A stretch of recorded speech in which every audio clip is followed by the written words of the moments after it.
listening to What Matters on Radio Castledermot with John Phelan.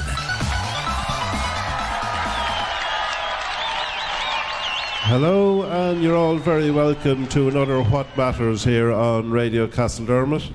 This evening I'm delighted to be joined by Sharon Greene.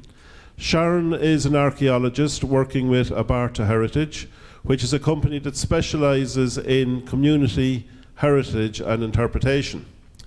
Sharon has been on the committee of Castledermot Local History Group since it was set up at the end of 2011.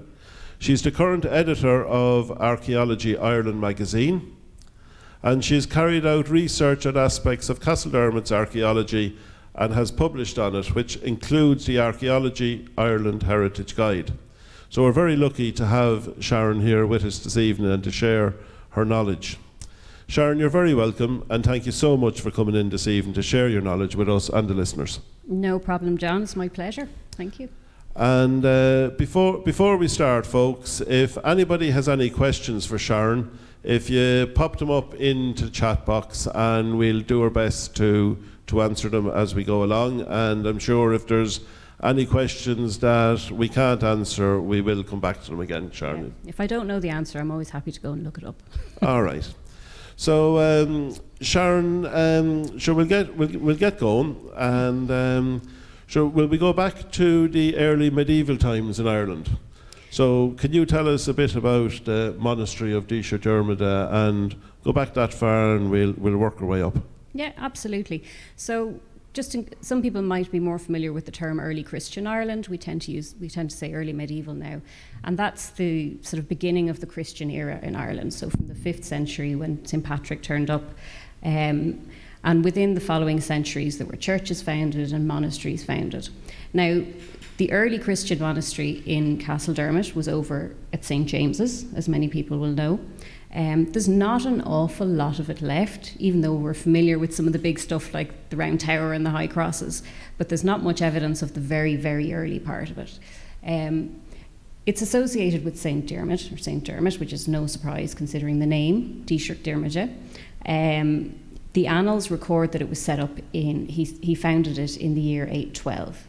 And there is some debate that there might have been an earlier Dermot that set it up earlier than that, because one of the reasons is that it became a very, very successful foundation before the end of that century, before the end of the 9th century.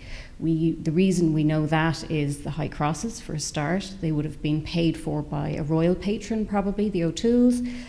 Same with the Round Tower being built, and in the annals, which are the earliest historical records we have from that time, they were written in some of the churches, some of the big monasteries.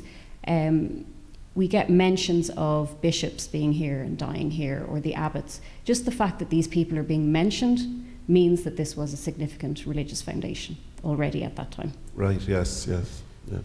And I suppose there was, you're talking about, certain bishops and that, is there any famous bishops or anything, or any good stories, I suppose, relating to some bishops?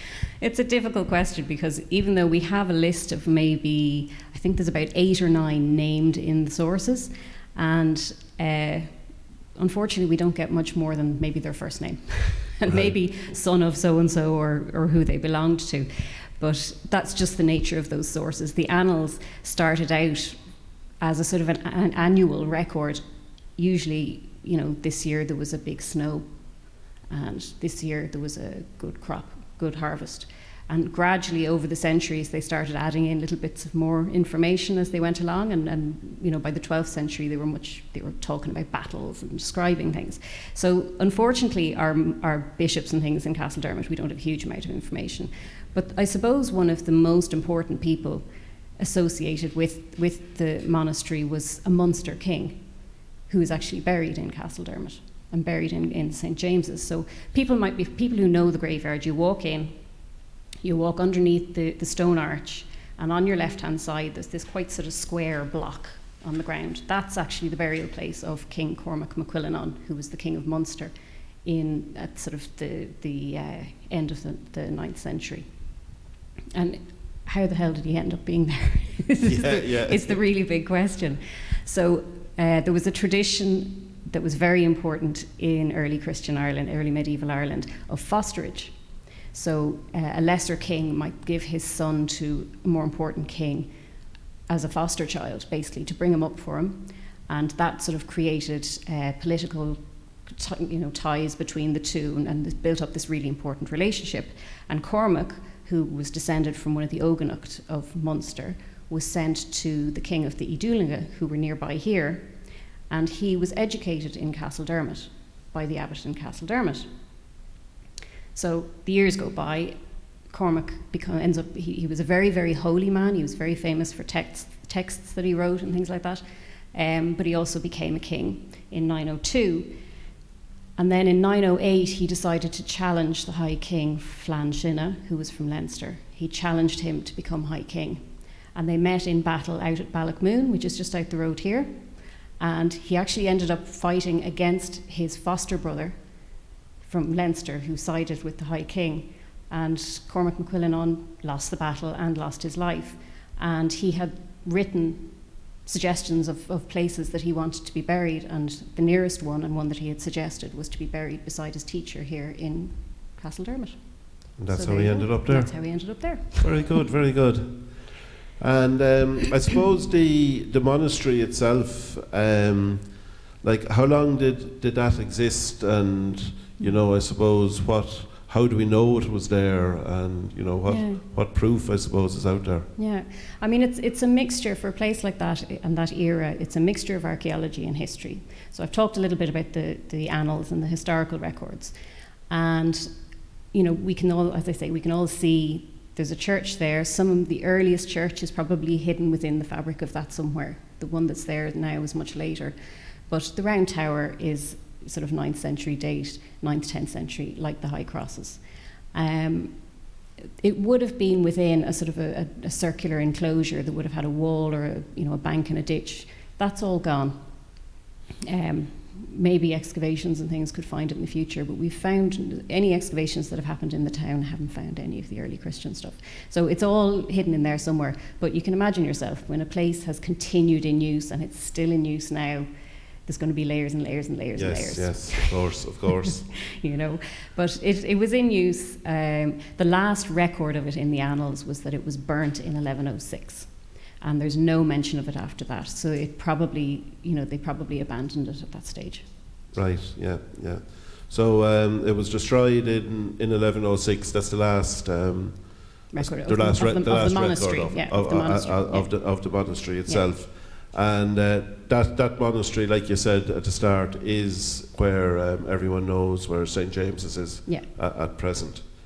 And after the monastery, then there was a stone church built there. Is that right? That's right. So when the Anglo-Normans arrived at the end of the 12th century, we all learn it in school. 1169, they turn up, and Strongbow marrying Aoife and all that sort of thing. So this area was given to Walter de Riddlesford. So he was one of the knights that came over, and as a reward for helping with the invasion, these knights were all given land and property. So he got this area here, and he set up a manor here. He called it Castledermot, changed the name a little bit, but the old church that would have been there from the monastery, they probably did it up and they made it into a parish church instead of a monastic church. And the lovely stone arch that we all see when we walk in and walk under to get to the church is the original doorway of that church.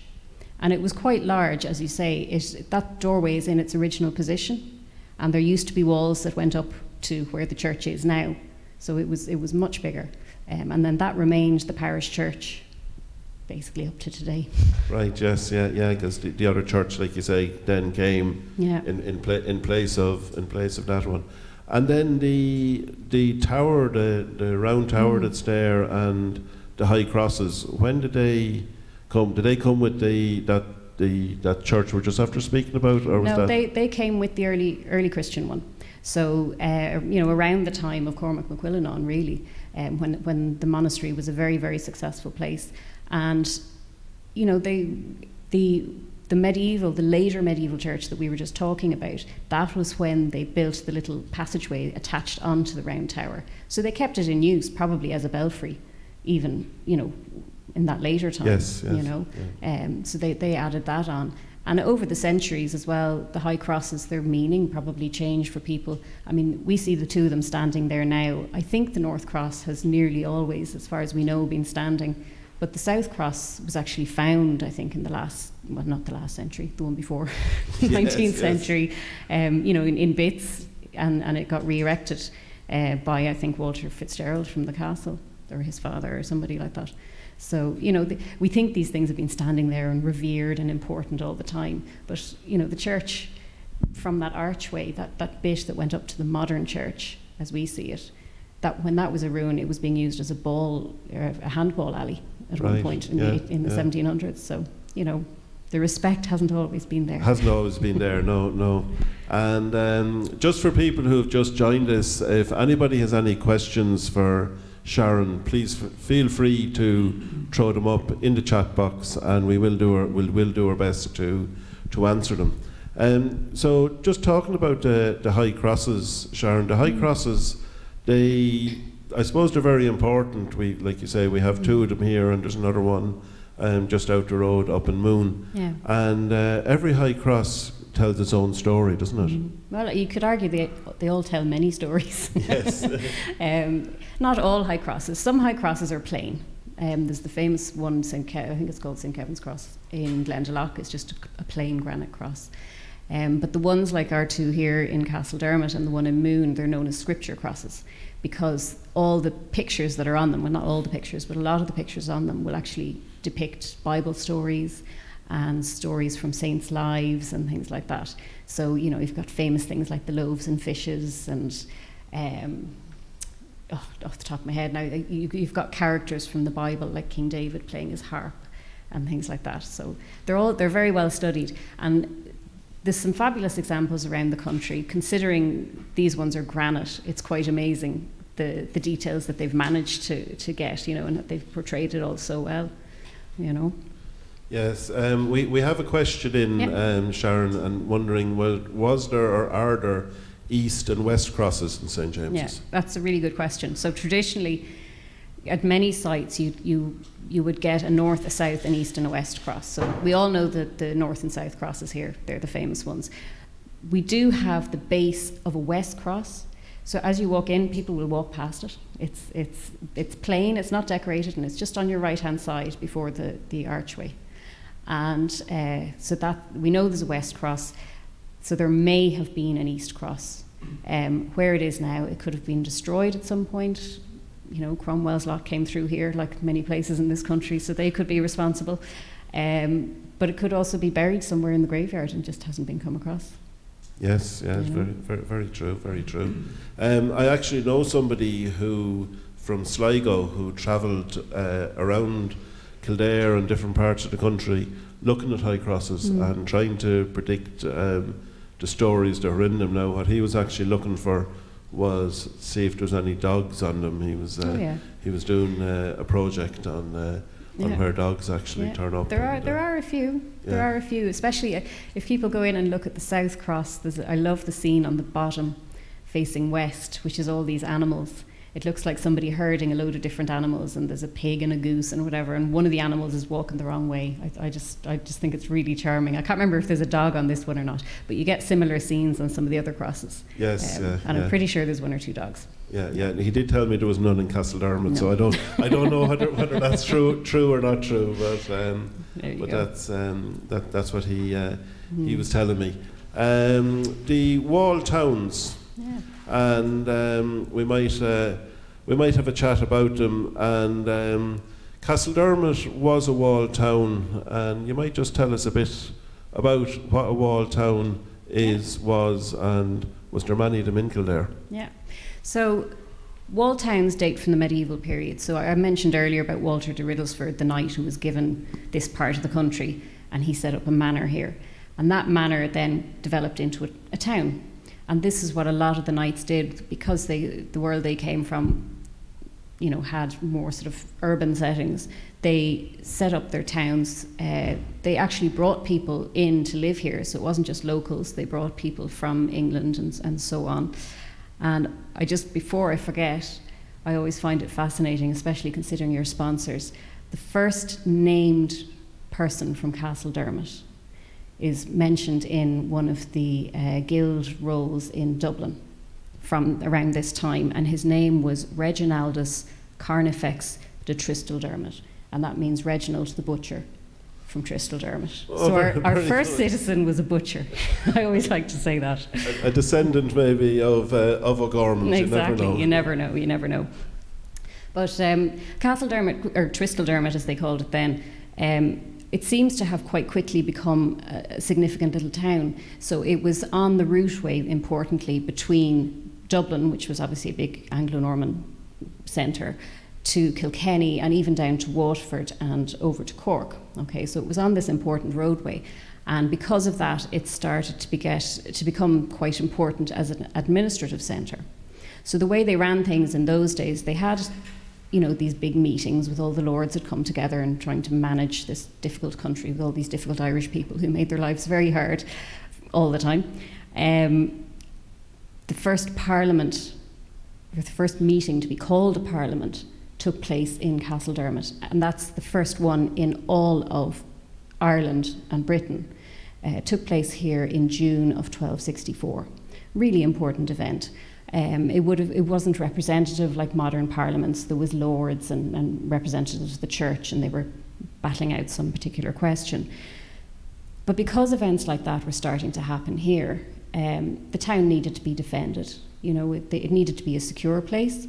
So they applied to the king, the people of the town applied to the king for what was called a murage grant, which was a permission to collect taxes and tolls from anyone that was coming in the town to trade, and then they would use that money to build a wall and gates to kind of protect it. And it made a town very prestigious. There were only 3 walled towns in County Kildare. The others were Naas and Athy. And Castledermot, right up into sort of 1600s, was one of the top 3 towns, most important towns in County Kildare. Oh, very good. Our listeners are just looking at a picture there which Thomas has put up, and that's a reconstruction of what That's the right. town might have looked like. Yeah, absolutely. This is a project I worked on with Mark Gernon, who is an artist and an archaeologist as well. He is based in Athy, and based on what we know historically and then what archaeological information we have, as some people will know, there's been excavations have taken place in various places in the town, from developments and along the roadworks and things like that. And we drew together as much of this information as we could and what we know about towns, and came up with this. Mark did a fabulous job on this. I love it. Some things you have to guess at, because I'm sure people are looking going, oh, is that a castle? Yes, yeah. So we know that Castledermot had a castle because its name in the late 1400s changed from Tristeldermot to Castledermot. Why else would they call it Castledermot? There's also a record that the Kildares built a castle in Castledermot, but we actually don't know where it was.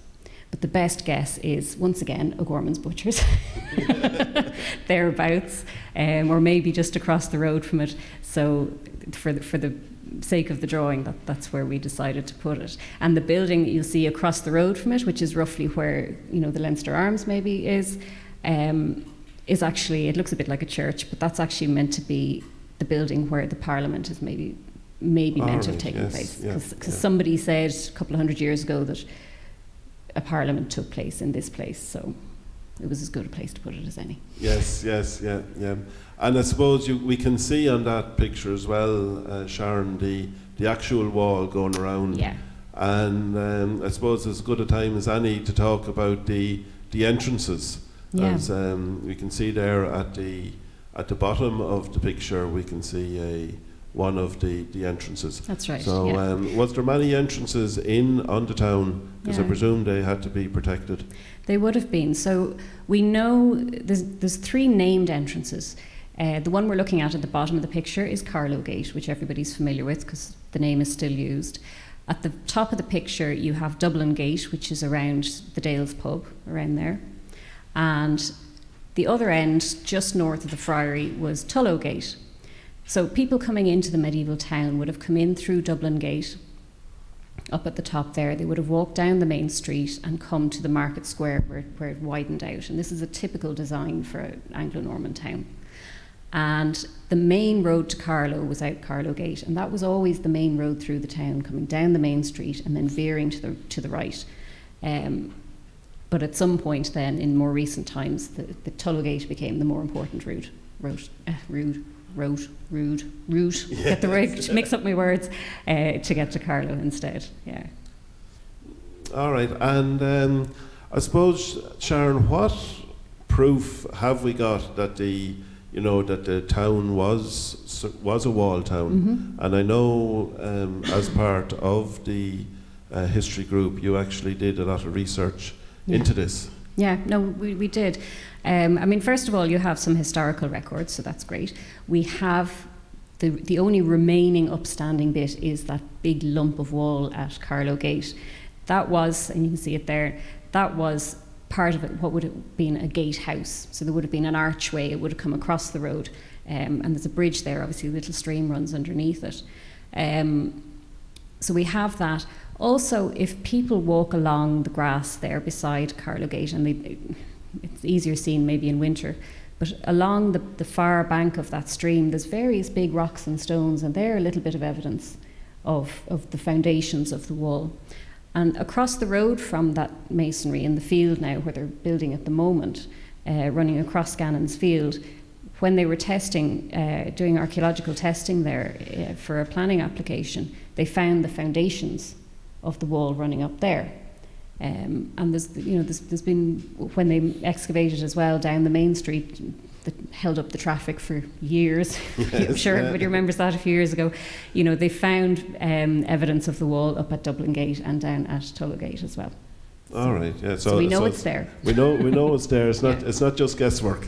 Yeah. And but that's great. I suppose everybody knows, like you just said, Carlow Gate, and are very used to, I suppose, the bit of the wall jutting out. So I suppose we're actually quite lucky that we still have that part of the gate. Yeah. And I know, going back, there was walking tours of the town, and that definitely was part of them. Yeah, we're very lucky that we have that kind of a history and heritage in Castledermot. It marks us out as a little bit special. Not every town has this. So it's a good story to have, I suppose. Yeah. I suppose we might move on from the walled town, and we'll move on to the Franciscan friary.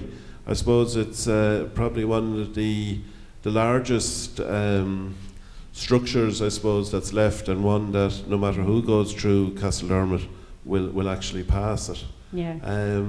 Can you maybe give us a bit of knowledge on that? I can give you a little bit of knowledge on that. So it's a Franciscan friary. The earliest record we have of it is 1247, but that's not of when it was built. It was built maybe a little bit before that, possibly by Walter de Riddlesford the Younger, so the son of the original sort of founder of the town. It was all that we have left. When you go in to look at it now, all that's left is the church, but it would have been part of a larger monastery. The cloister, if people have visited some of the famous old abbeys and things in Ireland, these cloisters where you have this sort of square walkway that the monks used to walk around. Yes. That would have been under the house on the left. And there would have been other buildings, like they owned a mill. There's records that they had their own orchards and gardens. There would have been dormitories and all, a whole complex of buildings. And this would have been just outside the walled town. It's very common for these sorts of monasteries to be just outside the gate of the town. So as churches go, okay, we walk in now off the street. That's not the original door, because that's the end the altar would have been. Okay, so in the photograph that you can see on the screen, you can see a blocked up doorway underneath the window. That was the original entrance. So people would have come in that way. All right. Yeah. So it's a large church, but it's quite plain. I mean, those two windows are original, and there's nothing particularly fancy about them. But in 1302, which was around the time the town wall was being finished, Thomas of Ossory gave a donation to the church, and they extended it. they built the north transept, which is the bit out to the right-hand side of that photograph, which had the big fancy window, the huge big window, that used to have some lovely tracery and stuff in it. You know the story of what happened to that, do you? I don't. Heard of it? Okay, so... Well, I might have heard it years ago, Yeah. but I probably have forgotten it at this stage. You'll see there's antiquarian drawings of it, and it had all this lovely design in it, and it would have had stained glass in it once upon a time. But at the end of the 1700s, whoever the farmer was that owned it was afraid it was going to fall on his animals. So he pulled down all the decorative tracery out of the window. Right. So that's what happened to that. But people often don't realise, if you walk in now in the existing door and turn around and look, the top of it isn't there anymore, but there was another huge window at the east end. I mean, absolutely huge. You stand there and try and imagine it, and it had stained glass in it because they found some of the broken bits of glass when they excavated outside on the street.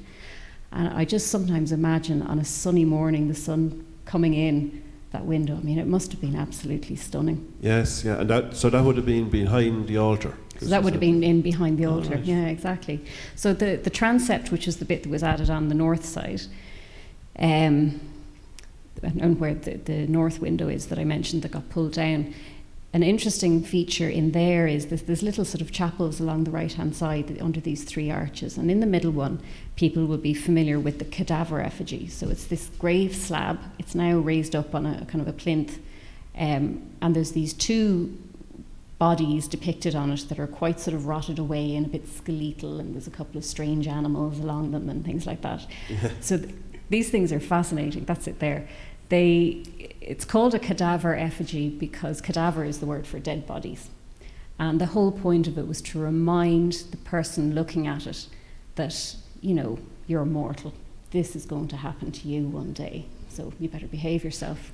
You won't get to go to the good place kind of Yes, thing. yes. So we know this one, there's a bit of the inscription left on it. It dates to about 1505. And the two people, it's a husband and wife, we assume. James Talon was his name and Joan Skelton was her name. It's getting very, very worn. I suppose I can take the opportunity to sort of say, if people go in there, please don't sit on it. Because, Right, I mean, yeah. you're actively eroding away the details on it. And as you can see in the photograph, it's really quite a fascinating thing. And it's also the only cadaver effigy in all of County Kildare. So it really is quite special. Yes, yeah.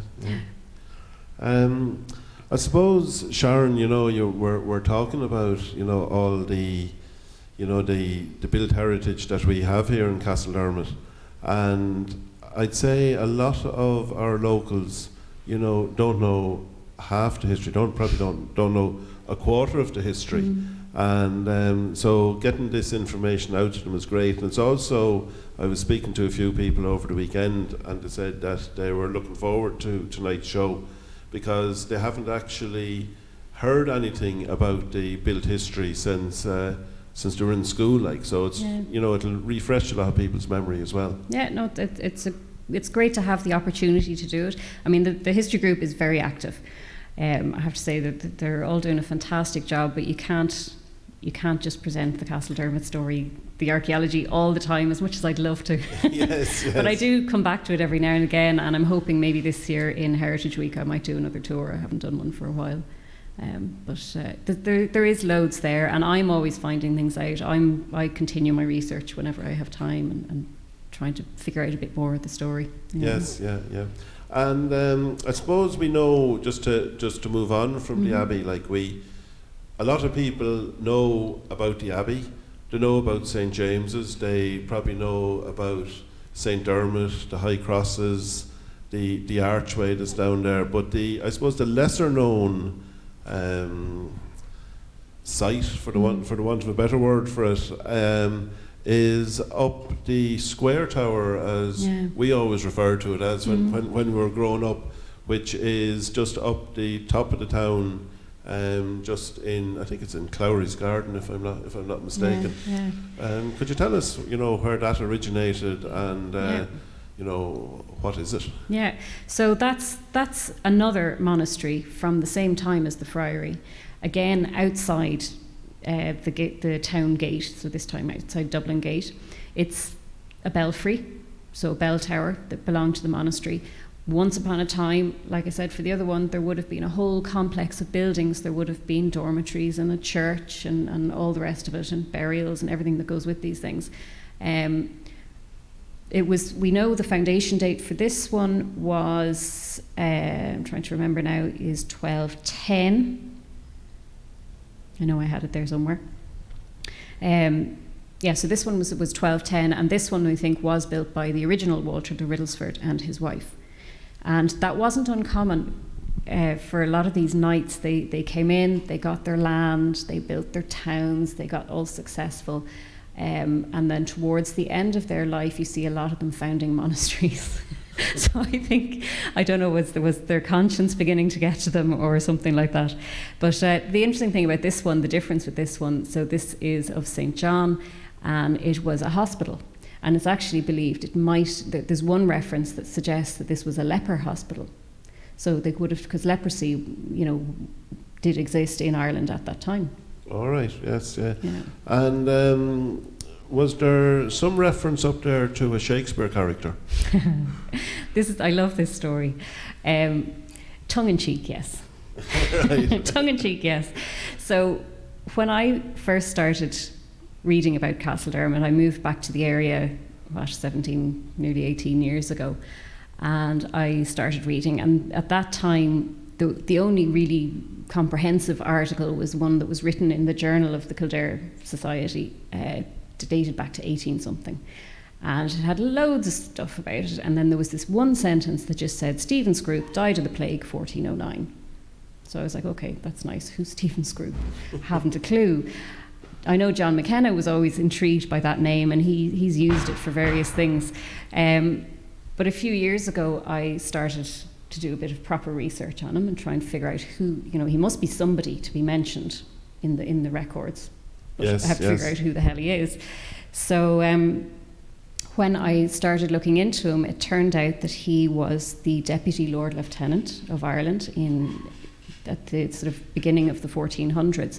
And he was an absolutely fascinating person. He came from a very, very successful and influential family in England who got very close to King Richard II. And he was, his brother in particular was very, very close to the king, but he was also part of that sort of retinue. When King Richard came over here and they were trying to put manners on the Irish and get the colony sorted, he was over here as a young man. But then, of course, Richard II in 1499 came here for a second time, and while he was here, the man who became Henry IV took over in England. Richard went back. Of course, all his men, some of them were killed, they would have lost position, lost power, whatever. But somehow, Stephen Scroop managed to stay in favour with the new king. And he ended up being sent over here because he had experience of the Irish and dealing with the Irish. So he managed to rise up very high. He became Lord Lieutenant, and he died in Castledermot of the plague. Now the connection with Shakespeare is that, of course, Shakespeare wrote historical plays, and one of them was about King Richard, and Stephen Scroop actually appears. He has a couple of lines in that. So I always like to say that Castledermot killed a Shakespeare character. So very good, very good. That's where it all ties together. yes.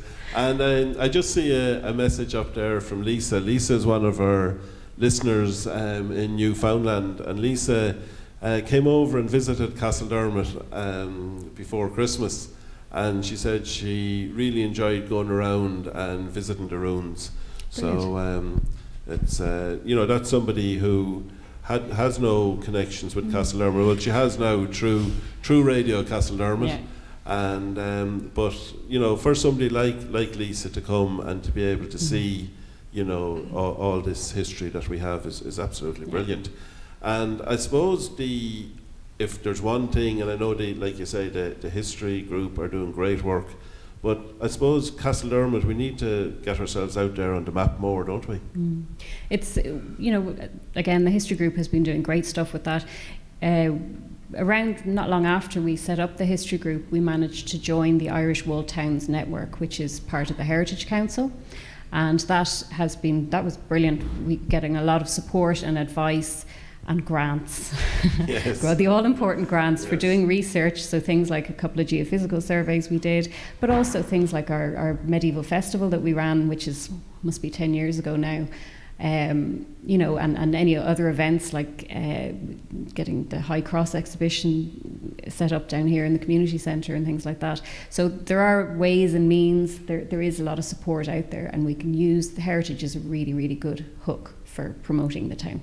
Okay, Sharon, on my last show I had Shane Hutton here. Shane is the career guidance teacher in Castledermot, and we talked about college courses and how people can apply and all things like that.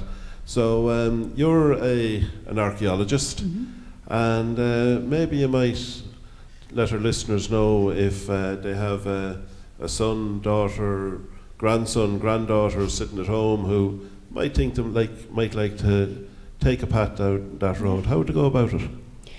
There's a few different ways of doing it. I mean, the obvious thing, I suppose, is to do a degree, an archaeology degree. Archaeology is offered usually as part of an arts degree in all the universities here, really. I went to UCD myself. But you can also get experience. There's you know, if you wanted to try it out, there's field schools which people can go. There's sometimes community excavations you could keep an eye out for during the summer, just if you want to try it. But of course, there's an awful lot more, and I think it's really important to say this to people considering archaeology for a career. There's way more to it than just digging holes. Way more to it. Right, I haven't been doing much digging for a while now, and I definitely still consider myself an archaeologist. Excavation is an obvious thing, but there's, you know, I have friends who specialise in everything from buildings and understanding architecture to understanding pollen seeds taken out of soils, and you know, it's quite scientific from that point of view. There's the scientific dating, you know, radiocarbon dating people might have heard of. There's people who study whole landscapes and use all these, you know, LiDAR and all these techniques to look at landscapes. There's a million, you know, people who specialise in bone, be it human bone or animal bone and things like that, and what that can tell us about sites and about places. You know, there's so many different avenues that you can go down with archaeology. And then what I do myself now is I do my own research, obviously, on places like Castledermot and a couple of other things. But, you know, we're specialising now in Abarta Heritage with helping communities to put together interpretation panels for their towns. Or we do audio books and audio guides and things like that. And having an archaeological understanding and knowledge of a place really helps you to tell that story, because storytelling is essentially what we're doing now. Right, yes, yeah. That's great, Sharon. And I suppose like we mentioned earlier, that all the different research that that you carried on as part of, I suppose, your own research, and also through the history group. Maybe you might just, you know, tell us a little bit about, you know, what projects you have undertaken in relation to Castledermot. Yeah, there's been a couple. I mean, obviously we were looking at the town wall, and trying to find out as much as we could about that. So I suppose one of the key things that we did, the question about where the castle is a problem. We haven't answered that one, spoiler alert. Not yet. But one of the theories about where the castle might have been was at the end of the garden at the back of the library. Okay?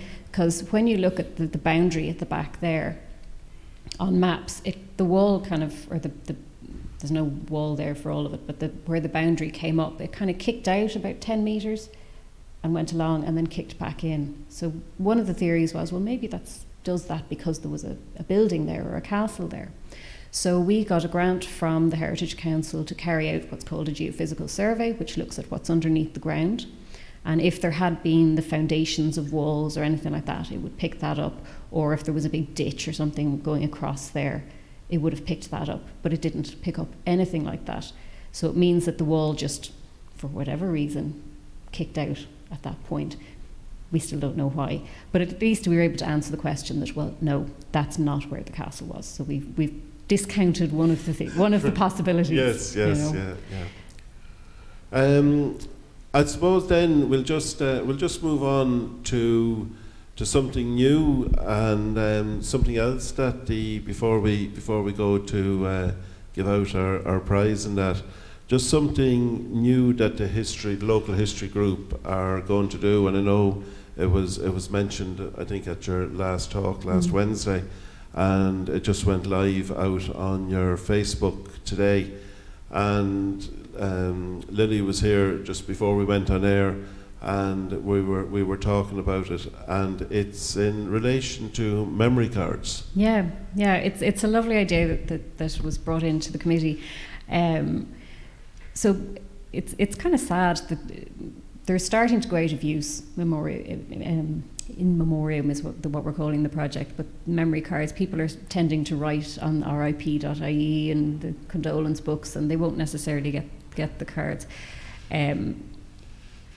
So the idea is to collect as many as we can. We're not obviously going to keep them. We're asking people to drop them into us. We'll scan them and give them back. But the plan is to put together a book with as many of these cards that were done for people from Castledermot and the surrounding townlands.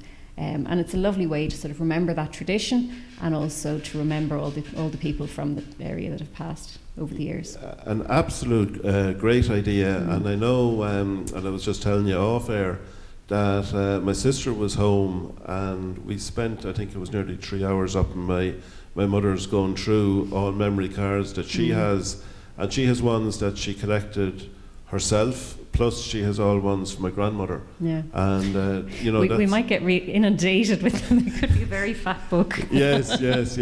But if people want to share some of the memory cards they have, from the Facebook feed anyway, they can leave them in an envelope with their contact details. Yeah. Their name and contact phone number. They can leave them in here to Castledermot, and they will be scanned, and then you'll be contacted, and you'll be given back your originals. So you're not going to hold on to people's originals. No, definitely not. Now I've also already had one or two queries from people who follow our Facebook page who are based outside of Ireland, saying, their parents or whoever was from Castledermot, and could they be included. In that case, we'd ask them to scan them themselves, not post them over. Of course, if they could scan them and email them to us. If they're just in case there's anyone listening who might want to do that, the email for the group is castledermothist, all one word, @gmail.com. So if they could scan them themselves and send them to us, we'll try and include them. All right. Well, we'll put that up on our Facebook page there later on. And we do have, we have a lot of listeners outside of Ireland. We have listeners in Canada, in all different parts of the UK, in Spain, and all different parts of America. So it is a great idea, and hopefully, some of our listeners out there will have memory cards. Going back, like you say, from people who aren't living in Castledermot anymore. So the idea then is this: a book will be published, and I suppose the gathering of the memory cards will go on probably for a number of months, to give everybody a chance to get them in. Yeah, I'm not sure when our end date is. We've just put the call out now, but I would imagine over the next few months we'll try and gather them, because it'll take a while then to put the book together and lay it all out and so on. But it'll be out before the end. The book will be out before the end of the year. Yeah, maybe what we might do is we might get Lily to come in 2 weeks' time, and we'll get her to come on to the show, and we can have a chat. And at that stage, we might have a better idea about how long it'll be open, and it might be a great idea, all right, to have it coming out towards the end of the year, coming up towards Christmas, and would make lovely presents for people. There's just a question up there from Caroline, and she just wanted to know: is there a lot of grants and funding available from the government to help towns like Castledermot with archaeological projects?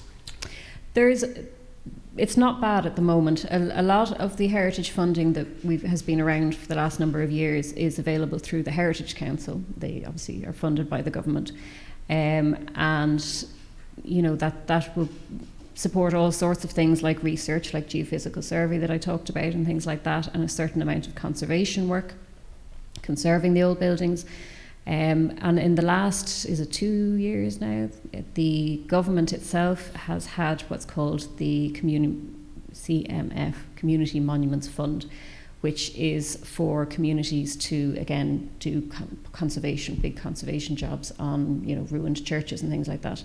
And that's, I've noticed it in the last 2 years driving around the country, seeing, random tower house in a field with scaffolding on it, which you haven't really seen happen before, and that's all down to CMF funding. So there's a lot of support. I think part of the thing that helped that was during the lockdown, when everybody became so much more aware of what was on their doorstep. Yes. And their local heritage. They couldn't do anything else, they couldn't go anywhere else, but they suddenly discovered, actually, this was right here, I never knew this was here. It's in an awful state, why don't we do something about it? So it's great to see. That's great. And is there any upcoming projects that the Castledermot History Group are going to undertake? I know you have one coming up in relation to Dunmanogue Cemetery. That's right. So the group applied last year to join the Heritage Council's Adopt a Monument scheme. And the monument that they've chosen to adopt is the Dunmanogue ruined church and graveyard, which is just out the road near Levittstown there. And the plan is to, the graveyard, I have to say, is within private land.